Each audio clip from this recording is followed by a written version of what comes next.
Hey, it's you, man, from KC95 here. Good evening and welcome to Toasted Tavern. Your host, Scott Tobin, and the man called Wags are ready to bring you the night in sports.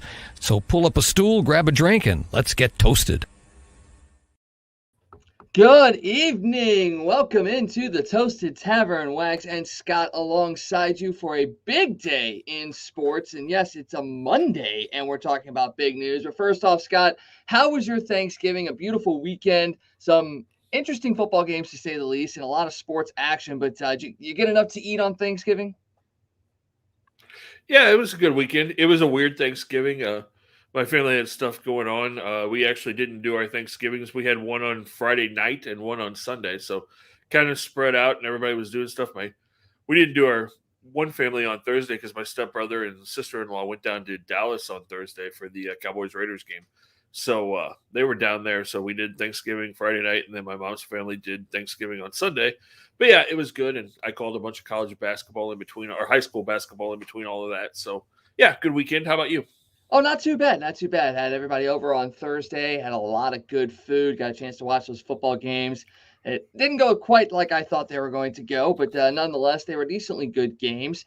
And then the rest of the weekend was just kind of watching everything kind of play out with regards to Major League Baseball and in the college football landscape. And, we are going to come on tonight and talk all about Major League Baseball's free agent signings and the frenzy that's going on there. But the college football scene has to swoop in and get their stuff in there as well to try and taint MLB's day. And we'll talk a little bit about the college football stuff later, but just in the last 30 minutes, breaking news that Brian Kelly is heading to LSU, being lured away from Notre Dame on a 10-year, $100 million plus contract. We'll talk about that in a little bit because he's not the only college football coach that was moving this weekend, and there's going to be more to follow for sure.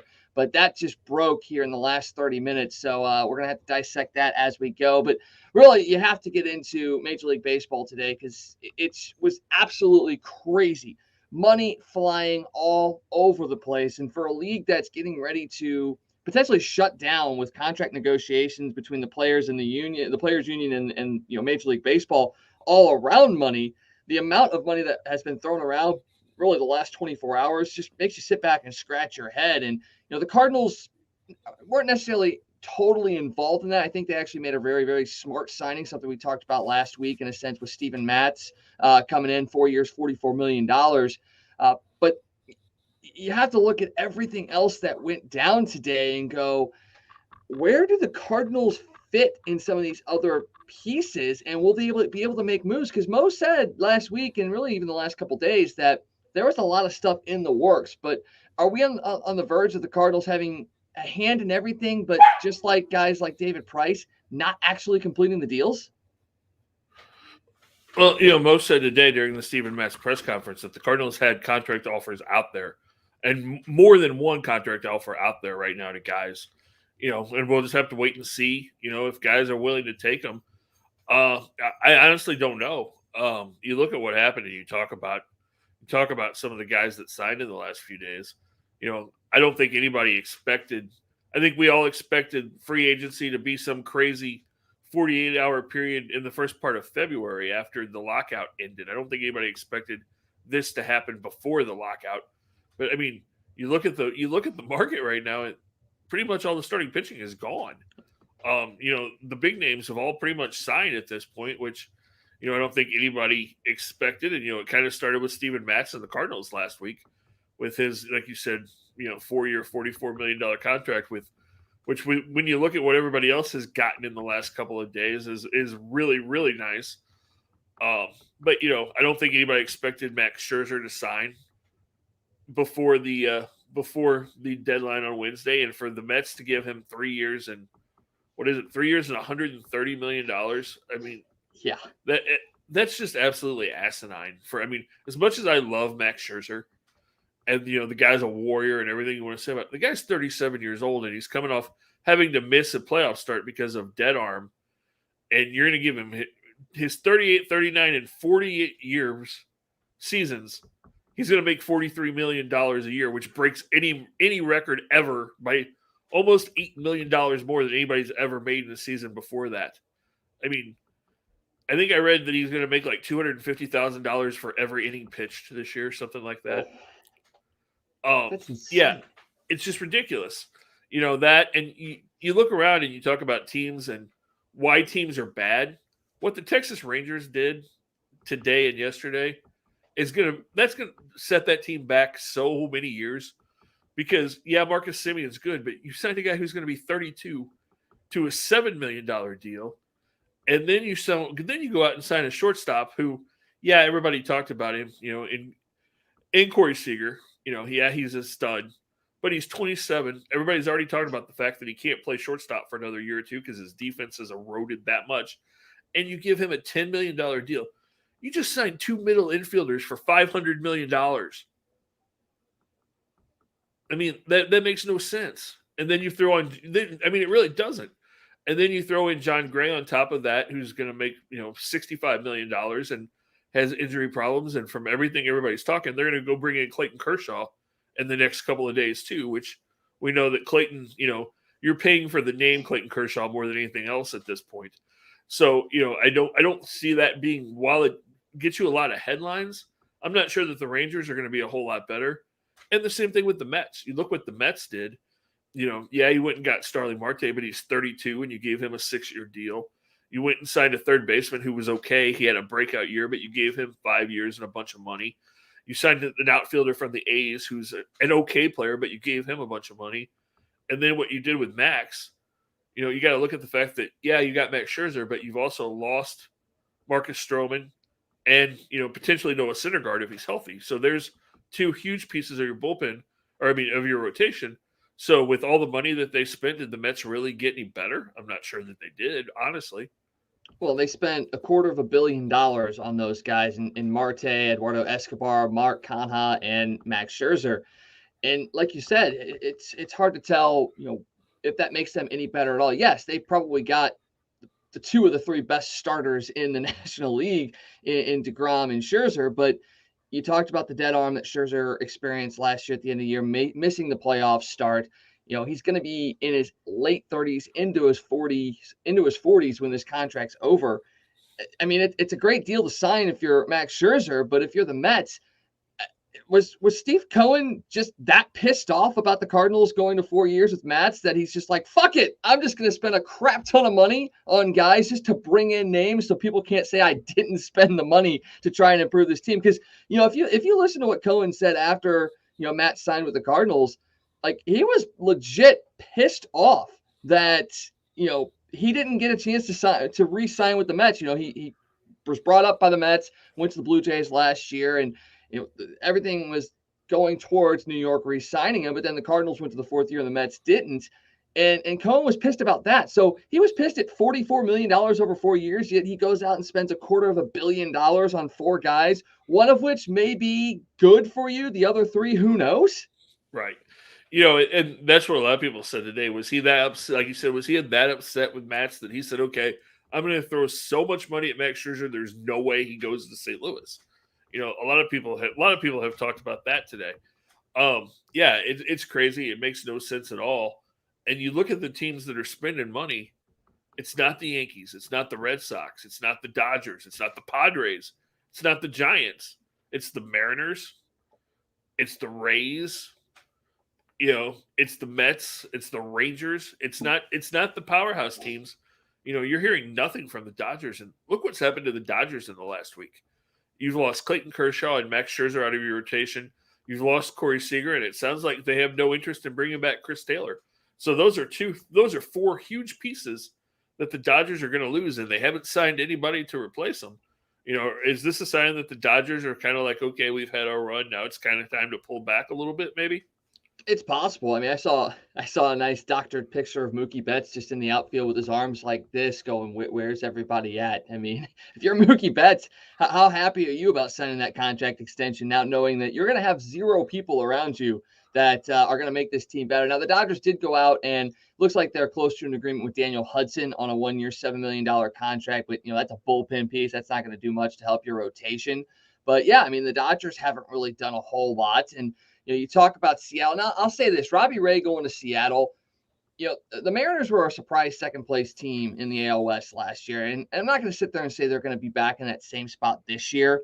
But to bring in a guy like Ray, who is the reigning Cy Young winner in the American League. He led the AL in ERA, innings pitched, strikeouts, whip. He also has one of the best strikeout ratios in the game right now, even better than some of the premier pitchers in this league. And yeah, 5 years, $115 million. That's a lot of money to go to a guy that, has dealt with injuries in the past. But I mean, I kind of like deceptively like what Seattle did in that instance, pairing him up there at the top of the rotation. You got a Marco Gonzalez after that. I kind of like what the Mariners are doing in a sense, but they're the one team that you could sit there and justify this. The Mets going out and doing what they did, the Rangers doing what they did. I mean, it's throwing money on things. They still, they brought in John Gray in Texas, but really that pitching staff is still terrible. Right. It's not like they're going to win games with pitching. Toronto goes on and gets Kevin Gausman. I mean, I kind of like that move, but you're losing guys, like Steven Matz that you're not going to have there this year. But here's another team that is kind of under the radar as well, and it's in that NL East where you got to look at the Marlins just did. They traded for the Gold Glove winner in Stallings, catcher. They also re-signed Avisail Garcia and Sandy Alcantara. So they're kind of building a little bit through youth and through some pieces as well. But look at the teams that made money. Like you said, they're the teams. The Rangers won like 60 or 68 games last year, bringing in a oft-injured shortstop, a second baseman that had a breakout year. And granted, Marcus Semien's been great. He's only missed 10 games over the last 4 seasons. So he's a stalwart. He's not going to miss the games that Seager does, but he's also not as consistent as a guy like Seager is when he's in the lineup. So you've got all that. Is that going to be enough to do anything for Texas? It's a really, I don't know how many more wins they're going to get because they brought those guys in. No, but it's going to put butts in the seats. You got to remember that they have a brand new stadium that they spent all that money on that opened during a pandemic. So, and Corey Seager is a Texas guy. Clayton Kershaw crushed the ball in that bubble. Yeah. So you're bringing in Seager, who's a Texas guy. Clayton Kershaw from Texas, if they bring him there. They're bringing in guys that are going to put people in the seats. So, in that division, is going to be up for grabs because we know that Oakland's kind of tearing things down. They're talking about trading Olsen and Chapman in Oakland. Houston's losing Carlos Correa. How good are they going to be? They're going to start to slide a little bit. So that division's up for grabs. And like you said, I'm going to go back to Seattle a little bit too, because let's not forget the trade Seattle made last week either. They went out and got Adam Frazier too, who, was one of the best hitters in the National League before he moved to San Diego. And, the Padres didn't really do a whole lot. They were moving him all over the place. And he didn't hit as well in San Diego as he did in Pittsburgh. But if you put Frazier there in that lineup, like you said, with Mitch Haniger and those guys that started to show some signs last year, and then, there's a lot of scuttlebutt that Seattle's not done. It sounds like there's a real good chance that Chris Bryant ends up in Seattle. So, Seattle's not done. That's going to be interesting to see if they make a run. So there could be a little bit of a power shift, in the American League West. Like I said, I agree with you. I don't know that Texas is going to win a lot because their pitching's still not going to be good. The Angels have gone and done a couple of things, but I still don't see them having enough pitching. They brought in Syndergaard, but I'm not sure that they're going to have enough to be able to really make a run out there. So, it's going to be interesting. Like I said, the big names we're not hearing anything about. And then you talk about the National League Central and, there's crickets there. All you're hearing from the Reds is that they're talking about trading everybody, that Castillo and Sonny Gray are both on the market, that they're looking to move both of those two starters. The Brewers don't appear to be ready to do anything. And the little bit of offense that the Brewers had last year, they're all gone now. Garcia left, Escobar left. They're pretty much left with Christian Yelich and a whole lot of nothing in Milwaukee offensively. The Cubs don't appear to be ready to do anything. And, that leads you to the Cardinals, who, like we said, Mo, said again today that the Cardinals do have multiple offers out there to people, and we'll see if anything happens in the next 36 hours, before the supposed lockout. Although we're still not really sure that a lockout's even going to happen. You're hearing some rumblings that it will, some rumblings that it may not. So, all this may happen and there may not even be a lockout. So we'll see what happens. I think the Cardinals are going to do something. Ken Rosenthal reported today that the Cardinals were really trying to shore up their pitching. Apparently they've got offers out there to Luis Garcia, and we've heard rumblings that Joe Kelly, that they've had multiple conversations with Joe Kelly, and then, Marcus Stroman. We've heard that Stroman has interest in the Cardinals. That the Cardinals still may have interest in Stroman. I guess the big question with Stroman now is when you look around and see what all these other starting pitchers have gotten in the last few days, where is his asking price? I think he has to. I think if you're Marcus Stroman and you look around, you have to be slotted somewhere underneath what Robbie Ray got, since he just won the American League Cy Young, and you've never done that. Although Kevin Gausman got $115 million, which is a little bit high for him too. So I'm not real sure where Stroman fits in there, because he's younger than a lot of those guys as well. So, his asking price may have just absolutely gone through the roof, and the same thing with the shortstops. You've got three big ones left in Correa, Story, and Baez. And when you know that Carlos Correa is probably going to get $300 million, he's going to be in the same range as Seager. But what Marcus Semien just got, the $177 million, what does that do to Trevor Story and Javi Baez asking prices? And again, I know that Semien was an AL MVP candidate, but he's also, 4 years older than those guys. So, where do they go now? Does Trevor Story all of a sudden say, I thought I wanted to sign a 2-year, $50 million deal and try to kind of rebuild my reputation, but hell, I want 5 years and $150 million now. There's just a lot of questions there as to what those markets are going to look like.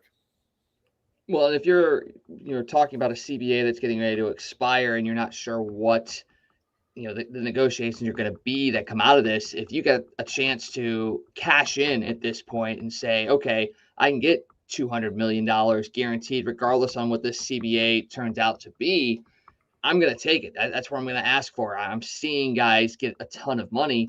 You're not going to bet on yourself at this point. You're going to bet on, what is the most I can get out of a team at this point. And that's the crazy thing, because, we thought going into this offseason that a lot of these players and teams were going to hold off to see what the CBA ends up being. But, now you're sitting there going, okay, who's really got the most leverage here? Because, the players are getting all this money before the CBA is signed.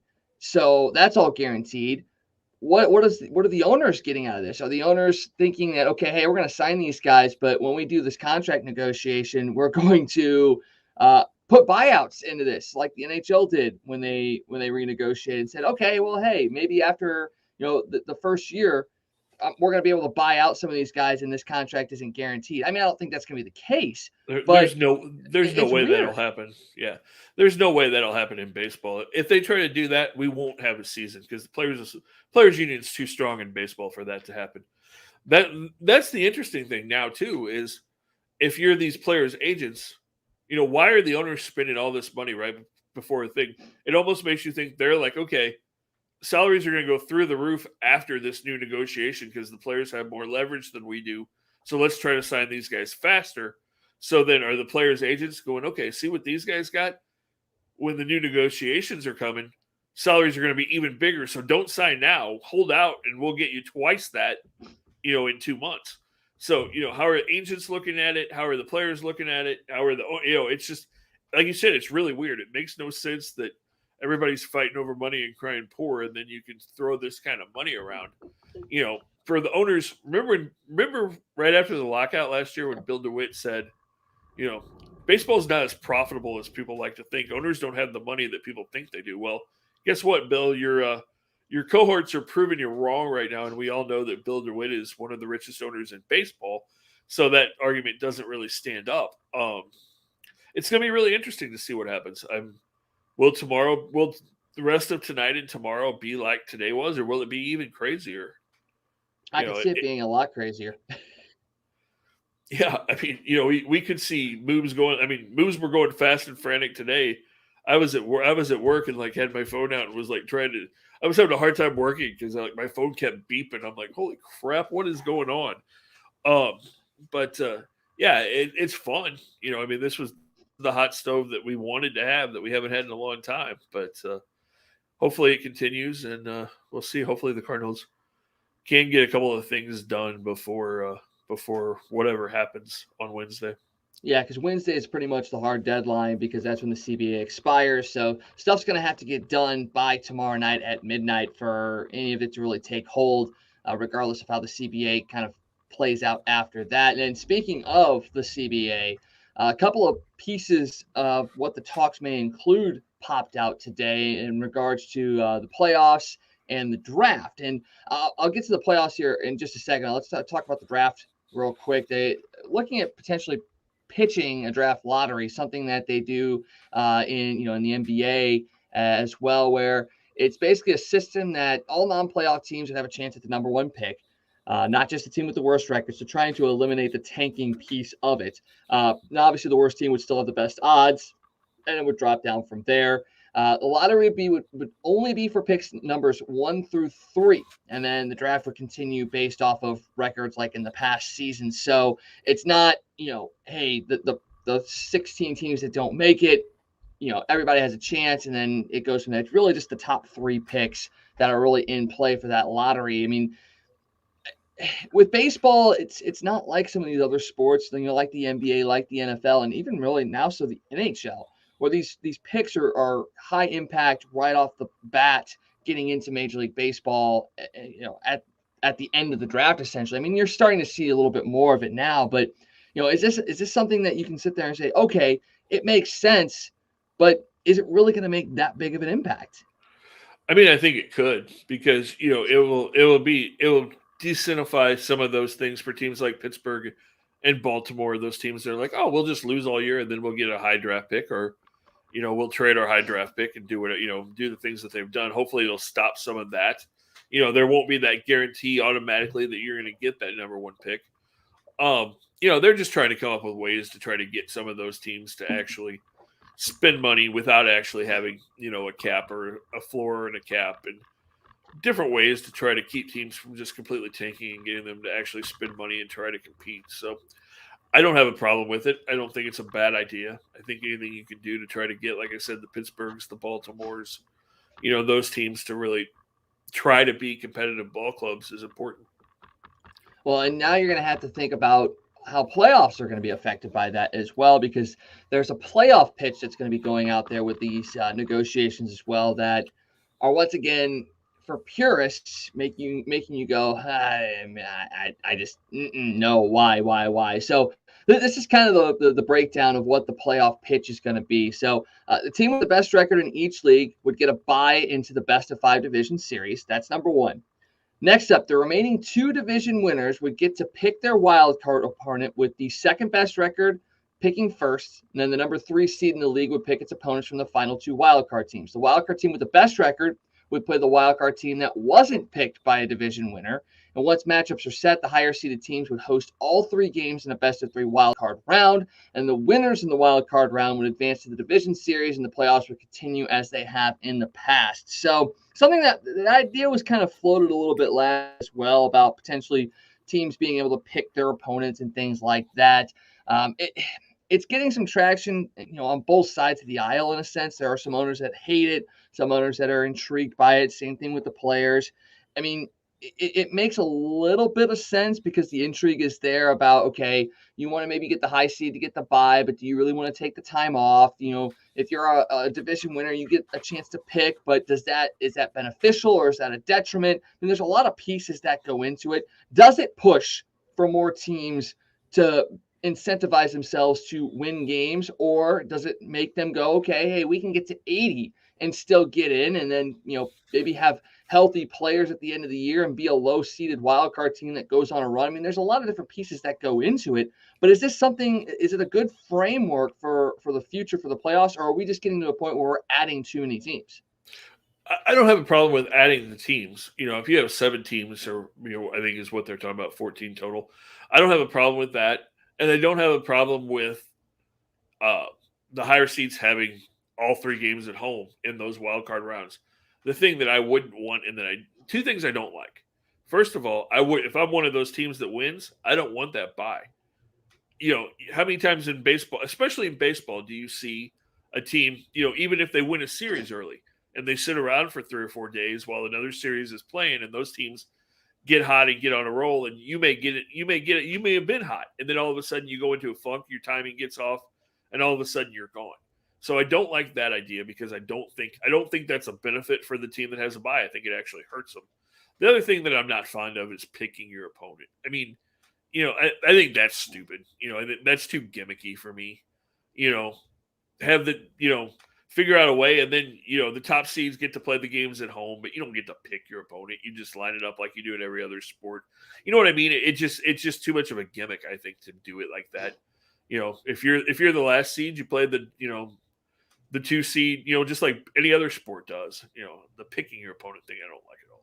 Well, and the fact that, you always talk about bulletin board material, and, if you televise something like that, that's one of the arguments that the owners or some of the team management have been saying is, that's bulletin board material. Hey, my wildcard team was the one team that was not picked. No one wants to play us because that means they're scared of us. You can, use that to build up your team and push them forward. Or, hey, we got bypassed or we got picked because they think they can beat us. Well, let's go out there and show them what we're made of. So, I mean, I get it. I mean, it does build intrigue. It does put some strategy into it. But yeah, I mean, especially if you're going to televise it, it really almost sets up for the higher seeds to kind of be at a disadvantage versus, picking a team and going, okay, now I'll be perfectly honest. I think if you go this route, I don't see a whole lot of teams deviating from that normal structure. I think you're going to have, a one-off here and there. I mean, maybe if Tony La Russa is coaching a team, he may maybe make a change. But I think for the most part, if you give teams the option to pick, they're not really going to deviate too far from the seedings per se, because they know what the plan is. They know that they are the higher seed. They won more games. They feel like they can beat anybody that they play. So why piss somebody off by not picking them? Just go with the standard structure that you have and go from there. I mean, I get the intrigue behind it, but I think I'm along the lines with you. Yeah, higher seed teams get all the home games. That makes sense. Gives them an incentive to get one of those higher seeds. But leave the picking of teams and stuff like that out of the way. Just straight through 2 versus 6, 3-5, or what have you, 2-7, however it plays out. That's what the way it should be in my mind. Just keep the picking stuff out of it. Yep, I totally agree. Also in the news with baseball, Marcell Ozuna. Basically, MLB came out with their suspension of Marcell Ozuna today. It's basically a retroactive suspension of 20 games for violating the domestic abuse policy. Going to forfeit $1.55 million in salary.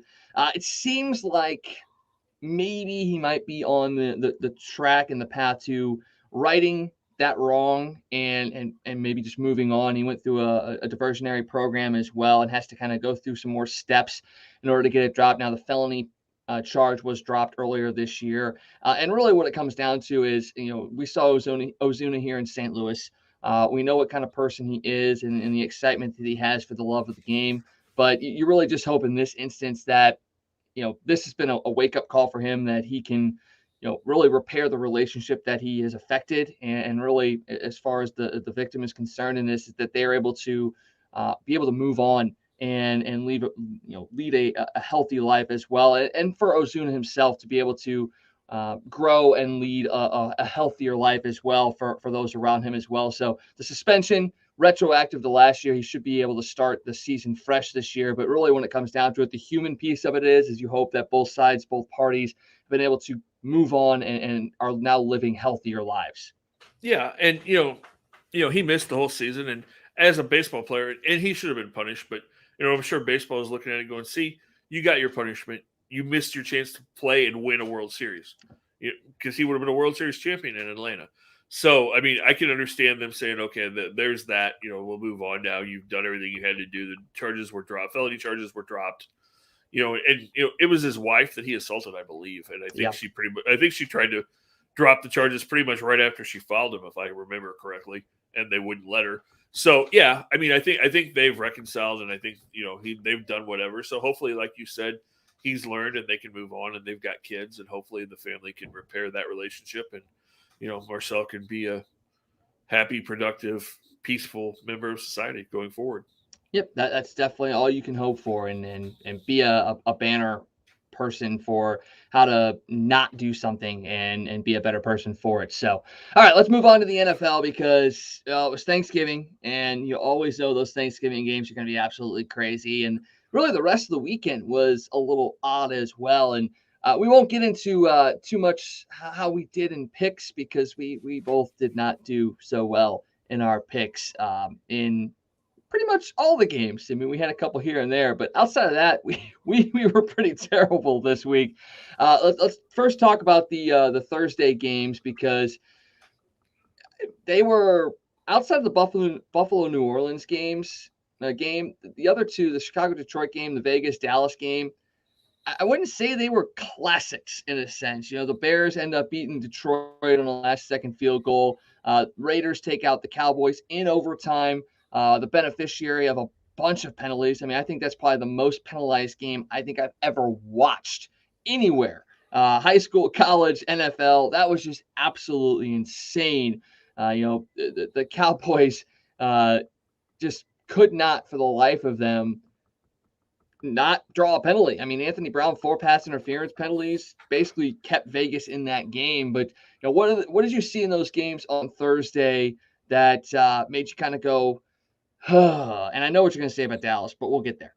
Yeah, I mean, the Lions-Bears game, it just proves those teams are both bad. I mean, I had if not for that Bears field goal, I would have gotten all 3 games on Thanksgiving, right? Because I actually thought the Lions would win that game. Andy Dalton played pretty well for the Bears. I think he threw for 300 yards. But, the Bears just couldn't get much of anything going offensively. Detroit's a train wreck. I mean, they were in that game, but, basically because, like I said, the Bears are awful. I thought that was the Lions game that they were going to win. I'm not sure Detroit wins a game now since they couldn't pull that one out. So, they may go 0-17, which, would make them the first team and only team in NFL history to be 0-17. Well, they do have a tie, though. Oh, that's right. You're right. So they would be 0-16. So they would tie themselves as the only team to go 0-16 twice and have done it in like a 5-year span. So that'll be fun. And Chicago is just bad. There's not much talent on that Bears team. I don't know what you do with Justin Fields. I know he's shown some signs of improvement this year, but Andy Dalton gives them a chance to win. And as bad as the Bears are, we talk about the NFC, they're only a game out of the last playoff spot. So, I don't know. Maybe you let Dalton play and see if he can get you in the playoffs and have Justin Fields kind of grow and keep him upright and healthy and see if you can have him ready for next year. But yeah, the NFC is just a mess. And then you talk about the Cowboys-Raiders game, and it's funny. People are like, oh, man, the Cowboys had so many – both of those – they had the same amount of penalties. Both teams had 15 penalties called on them. That was the worst referee job I've ever seen in my life. I mean, it was like the refs went, hey, we're on national television on Thanksgiving. I'm pretty sure Angel Hernandez borrowed somebody's ref jersey and ran out there and decided to be an NFL ref that day. Yeah, just absolutely ridiculous. I mean, some of the calls were – those 4 pass interference penalties were all 4 pass interference penalties. He wasn't playing the ball. He didn't turn his head around. He was running into the receivers. So those penalties were. But I think there were like 4 special teams plays in a row where they called a block in the back. Well, you could call a block on a back in every single play in a football game if you want to. I mean, you can find a way to call that. It was just awful. And, the Raiders took advantage of it. Dallas did not. Greg Zuerlein missed a field goal. Was shocker there. Greg the leg, not always real accurate as a kicker, even though he can kick the ball a mile. And then it comes back to, again, when the big moment comes up, Dak Prescott can't make the play. He had 3rd down, could have kept the drive going. Dallas could have won that game. Can't make a throw, throws the ball into the ground. I've said it for 4 years now. The guy puts up big numbers. He does, and he can ooh and ah because he'll throw for 350, 400 yards. But when it comes down to that key crucial moment in a game, he is not going to make the play. He just has shown that time and time again that he can't do it. And they're not going to win with him as their quarterback. I'm sure I've offended a bunch of people who think Dak Prescott's wonderful. But at some point you have to look at it and go, I'm not sure they're ever going to get over the hump with him, although And, same thing with Zeke. Zeke has a good game, then he has a bad game, then he's hurt. They just have not shown the ability to really step up in big moments.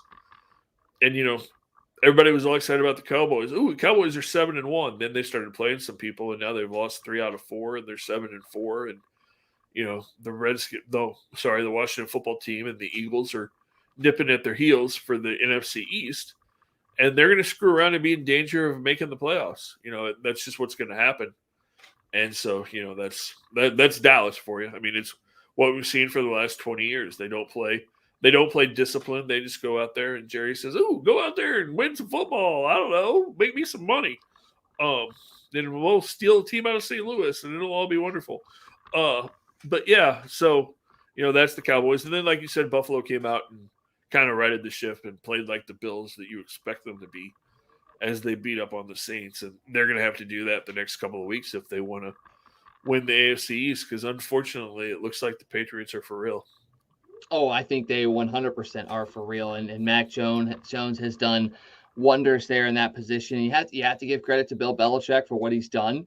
We really spent the last year and a half trying to figure out, who was better for who, Belichick for Brady or Brady for Belichick. And I think most people have started to come to the realization that they were both really good for each other. And now they're on their own doing their thing, and they are still successful. So that's the thing you have to look at is, it wasn't one or the other that propped each other up. They worked tandemly, hand in hand. They did what, Belichick did with Brady, what he could do, and Brady did with Belichick what he could do, and they won a lot. And now they're still implying those trades and new teams, and they're being successful. I mean, they found a Brady clone essentially, a Mac Jones up in New England, and they're doing everything with they're doing it again with no name receivers, no name running backs, a solid defense, nothing spectacular, but team effort. And you look at what Brady's doing down in Tampa. He's got his safety blankets and he's staying upright. If you're Tom Brady, if you aren't getting pressured in the pocket, you're going to be able to win games every single week. And both teams are playing to their strengths, and it's no wonder that both of those teams are at the top of their divisions right now. And you look at the teams in the AFC and the NFC at who's up top, and I mean I'm sitting there going, I don't think I'm surprised now at who's up there. I mean, yeah, you talk about the NFC East and Dallas, that's a whole other thing, but you look at the North, it's Green Bay. And whatever you think about Aaron Rodgers as a human being, as a quarterback, he just keeps on doing what he's doing, and he's got his guys there. I wouldn't say that you have necessarily a ton of superstars. Obviously, Devontae Adams is there, and Aaron Jones is really proving to be a solid back. He came back this week. But outside of that, I mean, Randall Cobb is, on the downside of his career. You don't have, superior tight ends. Your defense is still kind of but I think Green Bay is exactly where we expected Green Bay to be. And then over in the the South, it's Tampa. We've already talked about them. And then in the West, Arizona, even on a bye week, they seem to win with the Rams losing to Green Bay. They get healthy with Hopkins and Kyler Murray getting another chance at having a week off to recover and coming off of a big win last week for the Cardinals. I mean, you look at the two teams on byes this week, Arizona and Kansas City. I think both of them won despite not even playing this week. Yeah, no, absolutely. And you talk about Arizona. I think Arizona is probably the best team in the NFC right now. Because like you said, they've won 2 out of the last 3 weeks without DeAndre Hopkins and without Kyler Murray, and they keep finding a way to win. And how funny is it that Arizona can win with their backup quarterback and, a banged up A.J. Green still playing and a banged up Zach Ertz, and they still find a way to keep their offense going. And then you go a little bit to the west to L.A., and the Rams go out and get Von Miller, and they go out and they get Odell Beckham. And guess what? They haven't won since they brought either one of those guys in. Weird. Matthew Stafford is playing like Matthew Stafford. I mean, he has good games, but he makes mistakes. There's a reason Matthew Stafford has never won anything. He's good, but he will find a way to make a mistake or throw a bad ball here or there. And, that defense is not very good. You've got 2 studs in Jalen Ramsey and Aaron Donald. Von Miller's past his prime, and other than that, there's not much on that defense. And then their offense, they don't really have a running game. Stafford's Stafford's pretty good for the most part. Cooper He Kupp's is had a hurt. great, yeah. He's been banged up. Cooper Kupp is their star wide receiver, although Cooper Kupp is a glorified Danny Amendola in a lot of ways. I mean, they're the same type of wide receiver. And then you have Beckham, who did catch a touchdown this week and may do something, but we'll see. But I just don't think that they've got a bunch of names there, but I'm not sure that they're going to make the playoffs. They're on the verge of not making the playoffs, which would not break my heart by any means. Yeah, because you got the 49ers kind of charging up there as well in that NFC West. So not totally out of the question, but on the verge of the Rams, leaking out of the playoff picture. And oh my gosh, that would be the second loss of the year. Big one for the Rams. That's crazy. I mean, what's the best thing in the world would be for the Rams to end up. I mean, they can't, but 7-9 again, and 7-9, $790 million loss. I mean, that's that would be just an epic, perfect way for this season to end for the Rams. A couple of the losers that I kind of picked out this week, mainly over in the AFC, because AFC is tightly contested. There's a lot of potential as far as teams are concerned about getting into the playoffs, but a couple of teams that really hurt their chances this past week. You got to look at Indianapolis. I mean, they played a tough Tampa team. Don't get me wrong. I think that was a really, really well played game. They only lost by 7, but for a team that absolutely dominated on the run last week to be completely stymied by the Bucs and kind of go away from it early and then try to force it late. It was a little surprising, and the fact that the Titans lost to the Patriots, the Colts had a chance to really put some pressure on Tennessee. They definitely were a loser. I mean, they got a tough stretch coming up after their bye week. They got to play New England, Arizona, and Vegas. And that right there, that stretch could essentially make or break their playoff push. I mean, what do you think about the Colts? Do they have a chance at making the playoffs, or was this kind of the moment where they had to win, or that was it? Oh, I think the saving grace for the Colts is the fact that Tennessee is so completely banged up. Your running back and Derrick Henry and your best wide receiver are both now on IR in Tennessee. So, I mean, that's definitely left the door open for the Colts. Only one of those two teams is getting in, but it definitely gives Indianapolis still some hope that because I'm just not sure that Tennessee is going to be able to do enough with those guys banged up that they're really able to sustain it and really make a deep run. And then Cleveland. I know this is kind of one of your teams. They had a real chance of really staying in the AFC North race, cutting into that Ravens division lead. They intercepted Lamar Jackson 4 times last night and just could not capitalize. Their running game has completely gone away. Now, I know Hunt and Chubb have both dealt with COVID and all the stuff that goes around it. So can't necessarily 100% blame the disappearance of a running game on them because they've been out for the most part. But Baker looks scared. Their defense, while good, is still the only thing that's positive for them this year. Obviously, they lost, Beckham Jr. They haven't really been able to get anything going this year, and that's surprising considering the talent they have on that team. Well, you got to remember that Baker's got a torn labrum in his shoulder, and he's got a torn labrum in his shoulder, and he's got a torn tendon in his heel, so he can't really run and he can't really throw. And he's still going out there and trying to help them win. And then, like you said, you've had Nick Chubb hurt, and he's had COVID. Kareem Hunt's been hurt. Jarvis Landry's been hurt a couple of times. I mean, they've just had so many injuries, especially on the offensive side of the ball, that it's just caught up with them. I don't think they're going to be able to overcome it because Baker's not going to magically get better this year just because of the fact that he's so banged up. Until he gets that shoulder fixed, he's going to have issues. And so, I think you have to look at it and say it's just kind of a lost year in Cleveland. So at what point do you end Baker's season and say, hey, get the rest, get the surgery, fix yourself up, be ready to go for next year? Because, I mean, they're sitting at 6-6. I'm not saying they're not out of it because, I mean, over in the NFC, you got the 4-7 Bears still a game back at the playoffs. It's not like the Browns are out of it completely. But at some point, you have to look at it and you got to go, okay, like you said, it's a lost season. Let's see what we got and maybe some of these backups. Get Baker healthy and ready to go for next year, and just kind of essentially throw in the towel. What point do you do that? They're probably not going to do it for another week or two. Another loss or two, they will because then they're out of it, and then there's not a real point in playing them. But as long as they're in contention, I think he's going to force himself to go out there. I mean, that's kind of at the detriment of that team, though. I mean, if he can't go out there and throw the ball or something like that, at what point do you sit there and say, look, you are a detriment to the team and the potential for us to win? I mean, I'm Well, not sitting there saying their backup is all that great, but if he can at least throw a ball, don't you think you have to maybe make that decision? well, I think you just answered your own question there. It tells me that the coaches have absolutely no faith that he can go out there and do anything to help them win a game. So yeah, I think it's just a bad situation right now, and you know, like you said, Cleveland's probably going to miss the playoffs, which is disappointing because there were pretty high expectations this year. But we'll see what happens. There's still 5 games. Maybe Chubb and Hunt get healthy. Maybe Jarvis Landry is able to do something. We'll just have to see. But right now, it does not look good for their chances.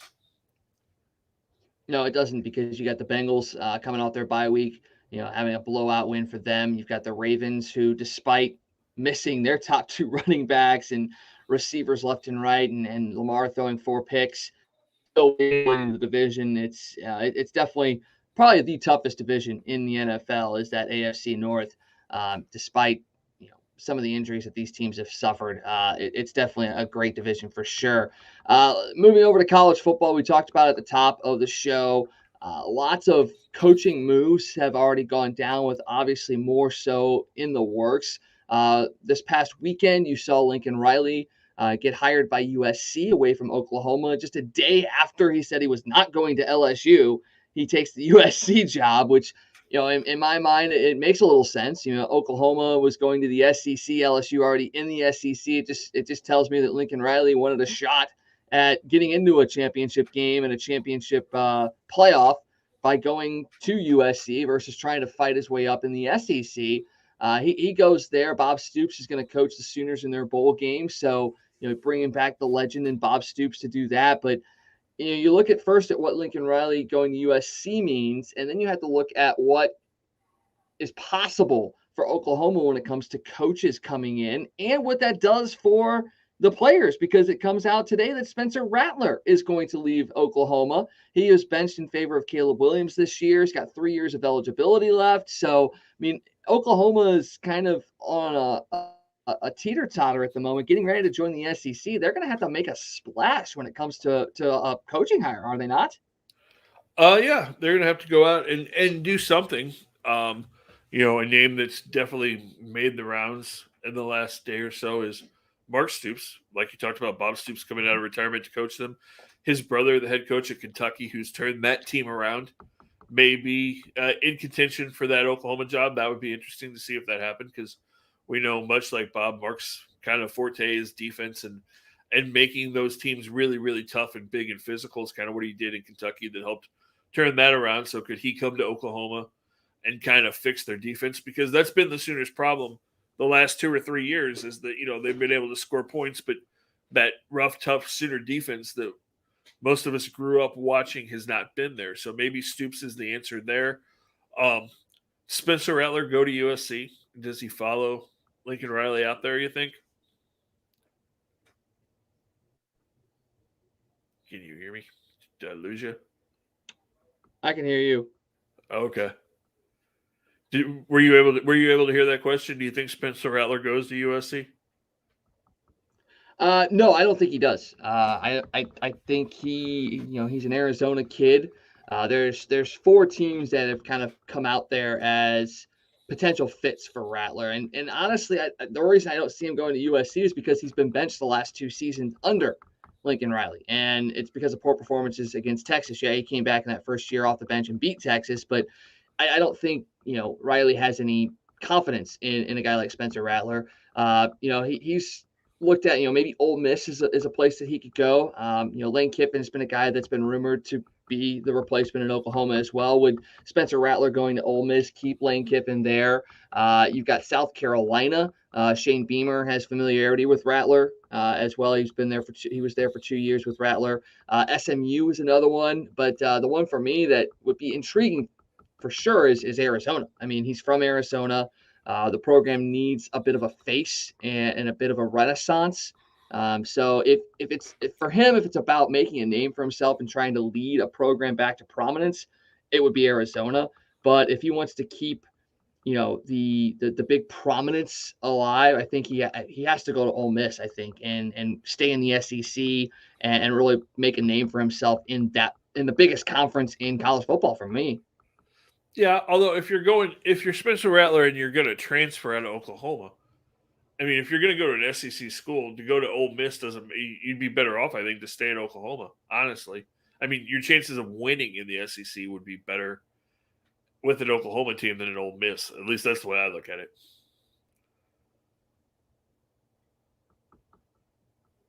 Oh no, I mean I get it for sure, but without knowing who's going to come in there now Cliff Kingsbury is a guy that they say Oklahoma's targeting. I don't know why he would leave Arizona right now with the success he's having there.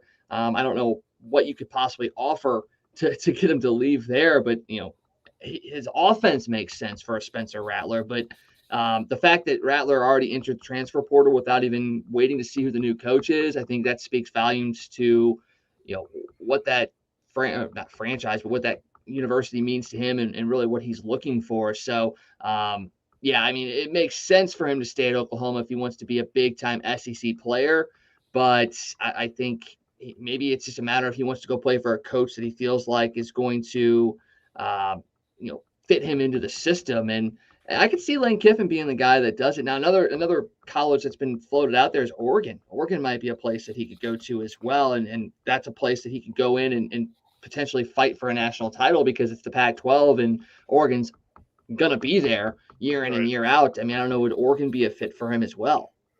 I mean, his offensive skill set would fit with what Oregon has done over the years. So that would be an interesting move. It's going to be interesting to see how the Pac-12 plays out now, because when you move Lincoln Riley to USC, how quickly is he able to bring that program back to prominence? Because, it's kind of been Oregon or nothing in the Pac-12 the last few years. So we'll see how that all plays out as well. And then the other big one that was really shocking was the move that you told me right before we came on the show, that Notre Dame's losing their longtime coach.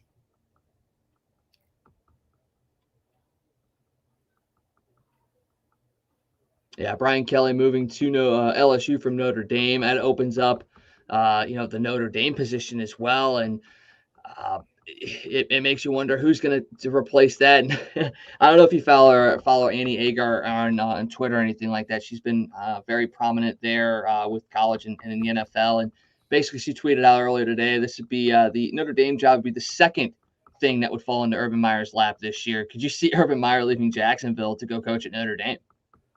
I don't think that would happen. I don't think Notre Dame is built on prestige and honor and doing things the right way. I don't think Urban Meyer and the way he coaches or the way he's done things in programs, I don't think that would work at Notre Dame. I think Notre Dame has themselves on a higher pedestal as far as they're more concerned about education and image. I mean, they want to be a successful program, but it's more about old school history and the prestige and the honor and the legacy of Notre Dame as much as anything. So I don't think Urban Meyer would be a good fit there at all.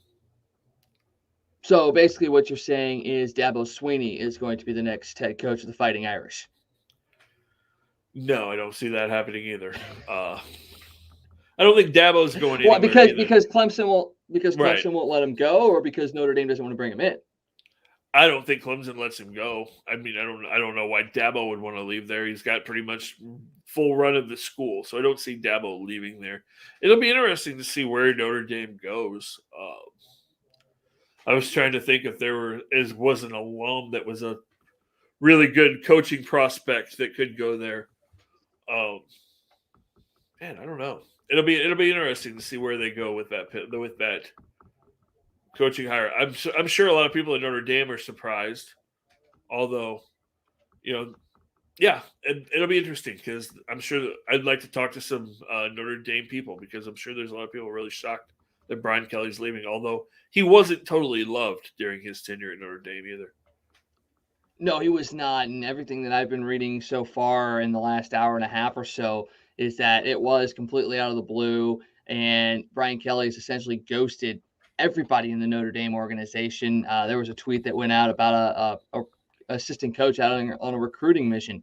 And he said he walked out of the house of a recruit that he was just at and saw the news and goes, wow, I just got made to look like an asshole, essentially, because he was in there, pitching Notre Dame with Brian Kelly at the helm. And literally he walks out and Brian Kelly is no longer the head coach of Notre Dame. So, I mean, that's the thing that gets me about this whole college football thing, is the fact that, you're punishing players for wanting to transfer, but a coach can leave at the drop of a dime and essentially get paid to do it. And not only get paid to leave a program, but paid to go coach one at the same time. So not only are you, maybe the penalty for some is a minor $1 million for a guy that maybe gets $100 million, but that's just the confusing hierarchy and the confusing piece of the NCAA, is that college football coaches and maybe some college basketball coaches are the highest paid government employees in some states. And yet if a kid wants to move to another school for more playing time, or maybe he just wants to follow the coach that left and goes to coach somewhere else, yet they are the ones that are going to have to sit because they want to follow, and the competitive advantage for a team may improve because this player is leaving or coming into a program. Like, where is that? I mean, is that ever going to change? I mean, how does this even rectify itself in your mind? Yeah, I mean, it's starting to a little bit. They are making exemptions where guys don't have to sit, and they're talking about totally changing that completely, which they need to. Like you said, if a coach leaves a program, then a player should be able to leave a program. Especially, the guy recruited him. That's one of the reasons he went there. And then he looks around and goes, "Hey, wait a minute. I don't know these coaches. I don't know. This isn't why I came here. I want out." They should be able to leave just as easily. So yeah, I think we'll get to a point. That's a slippery slope too, because then all of a sudden, and we're starting to see that in basketball with the transfer portal and all these. Look at the Mizzou basketball team. Pretty much every kid on that team last year left, and the whole new team transferred in. So that can go too far that way too. So you've got to find a happy medium there too, so that kids aren't just bouncing around because somebody made them mad. They're like, "Oh, hey, I don't like this anymore. Now I'm going here," and then they're there for 6 months. They're like, "Oh, I don't like this. I'm going there." So it's hard to say exactly how you make that work to where it's fair for everybody. Yeah, it really is. And just speaking of the transfer portal, Mizzou football losing 4 guys to the transfer portal today. Daniel Parker Jr., Chris Sheeran, Messiah Swinson, and Ish Burden are all transferring out, although they did just get a commit the other day, 2023 commit from tight end Brett Norfleet from Francis Howell, 12th best tight end nationally, 7th best player in Missouri, 222nd best in the country. So Coach Drink is still really working that recruiting trail, not just for next year, but for the next couple of years, and continuing to bring in high quality players for his program. Next year is going to be a huge year for Coach Drink and the Mizzou football program. And we'll talk about that as it gets closer to, the next season. They still got a bowl game to go to. So we'll see how that plays out as the bowl games are announced here in the near future.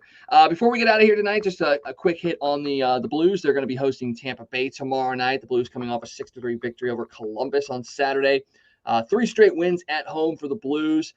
Dealing with a ton of injuries, though. David Perron still out with that upper body injury. No timetable for his return, although he was back at practice today doing some light workout stuff. But as we know with Perron, concussion issues in the past, that doesn't mean much when it comes to his potential return. You just hope that it's not very long, that he's able to bounce back and get out there very, very quickly. Klim Kostin, James Neal go on the IR. Blues recalled Dakota Joshua for the game against Columbus, and now Logan Brown gets the call up as well and will be inserted into the lineup tomorrow against the Lightning. Marco Scandella may be a healthy scratch tomorrow night. Now, he and Colton Parayko have been the 2 whipping boys on the defensive end of things so far this year. So maybe just another one of those reset kind of moments where, hey, I got to get up in the press box and see what I'm missing. Maybe to get himself back into the style that he was when he came over here from Minnesota a couple of years ago. So we'll see how that plays out. That means, Nico Mikkola is going to get back in there.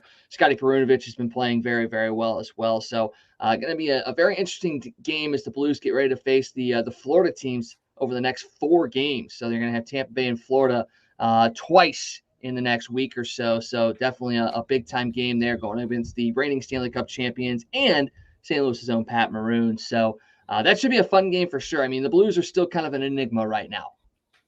Yeah. Yeah, they are up and down. You're not sure what team you're going to get from night to night. But like you said, they've had a lot of injuries, a lot of changes, a lot of moving parts. So still, I mean, it's not really early anymore, but you still got lots of season to try to figure out exactly where you're at. So I still have faith in this team to be a playoff team. We'll just have to see where we go. I do want to ask you a question though. What do you think? What do you think is the issue with Colton Parayko at this point? He was supposed to be the next big defensive stud. Last year he had the back issues, supposedly completely healthy this year, and he's just not the same guy. Honestly, and I don't think this is a bad thing, but I think it's something that he needs to figure out. Is I think he really tried to take too much from what Alex Petrangelo did. Parayko's trying to be too much of a finesse player, too much of a guy that's not playing to his strengths per se. He's not using his body. He's not putting the big heavy shot on net all the time. I think he's trying to be Alex Petrangelo when he's not. He needs to use what he's been given and use it effectively. And that's something that the coaching staff is going to have to really continue to impart in his mind is, look, you need to use your size, you need to use your physicality, you need to use your shot, because those are the three things that are going to make you an elite defenseman in this league.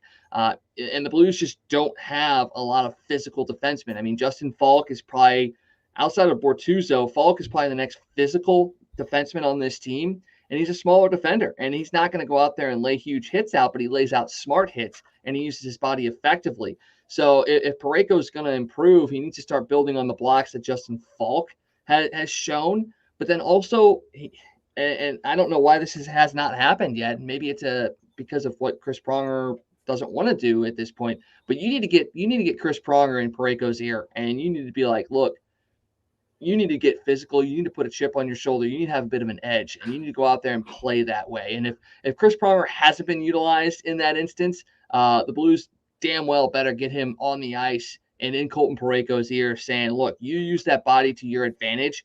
And if you don't, you're not going to be much longer in this league, because he's coming up on a contract extension. And if he wants to get max money and he wants to be secure in his financials for the rest of his career, he needs to figure it out. And that's totally 100% Colton Parayko as a player, because everything that he's doing outside of that, the community involvement, the media involvement, all of that stuff, perfect. He's awesome. He's a great guy, a great human being. I mean, obviously he's Layla's best friend, and everything he's doing for underprivileged kids and all that stuff, hands down, kudos. Could not thank him enough for what he's doing. But on the ice, if you want to be able to continue that off the ice stuff, you got to start getting a little bit more hardened and have that chip on your shoulder, or it's not going to matter what you do off the ice, because you're going to be, off the ice a lot more than on it. Yeah. Yeah. Hopefully he can get that straightened up, because, the Blues are definitely a better team if Colton Parayko is playing well and is the force that they hope that he would be and could be. So hopefully that happens. So before we wrap it up, got one more question for you. We're going to go back to baseball real quick. Okay, so we know the deadline's coming on Wednesday. Do the Cardinals make another move before the deadline, and if so, who? Oh, man. I think, yes, they do make another move, but I think it's going to be a bit more of the letdown variety. Not in the sense that it's a bad move, but I think it's going to be, they're going to sign at least one, if not two, of the relievers that they're going after. And it's not going to be the sexy reliever picks. It's going to be a Luis Garcia. It's going to possibly be a Joe Kelly. I think if they do anything, it's going to be that. I'd like to be wrong. 100% would like to be wrong, but I think that's going to be what goes down, because as we know with the Cardinals, they don't go as hard as they probably could on some of these guys, and that they're gonna hide behind the fact that they went that extra year on Matz and say, hey, look, we did something that no other team was gonna do, so you should be happy with that, and now we're gonna find some pieces. So I think it's yes that they're gonna do something, but it's not gonna be what you expect. So I don't think even if they don't sign like another big name before Wednesday, I don't think that means they won't. I still think they're gonna. Still think they're gonna get a big piece. Whether it's, is it going to be Trevor Story? Who knows? It might be a Kyle Schwarber. It might be one of those guys. But I still think they're going to get a big bat somewhere. Mo talked about that today again, that they definitely wanted to add another bat to this team, as well as pitching. I think you're right. And I think a lot of Cardinal fans will be really excited if they do get Joe Kelly, because if you put Joe Kelly in that bullpen with Reyes and and Hicks and Gallegos and all those guys. I mean, Joe Kelly is a dominant back end of the bullpen type guy, with closer experience. I think that's a huge piece. If you can get Garcia and Kelly, I think that really shores up your bullpen. And I think this team is really, your bullpen will be a huge strength. I think you're 100% right. So we'll see how it plays out. We should be back with you guys on Wednesday to discuss what went down in that time frame and what the Cardinals did or didn't do, as well as how the Blues fared. And maybe we got some more college football news. Who knows? Maybe Notre Dame will hire a coach by then. So we'll see how that plays out. Great to be back. Lots of action today, and hopefully more so to come here in the next couple of weeks as we get more college basketball stuff going. NFL playoff races, the NBA is in action, as well as the NHL. So lots of stuff to talk about. I want to thank you guys for listening tonight. I want to thank Scott, and I'm Wags, and we thank you guys once again for listening. Hope you guys have a great night, good start to your week, and thank you guys once again for listening. We'll be back on Wednesday for another edition of the Toasted Tavern. Hey, it's you-man here from Casey. For all your sports news, catch the Toasted Tavern with Scott Tobin and the man called Wags, weeknights at 9 p.m. You can follow Toasted Tavern on Facebook, Twitter, Instagram, and YouTube. Let's get toasted.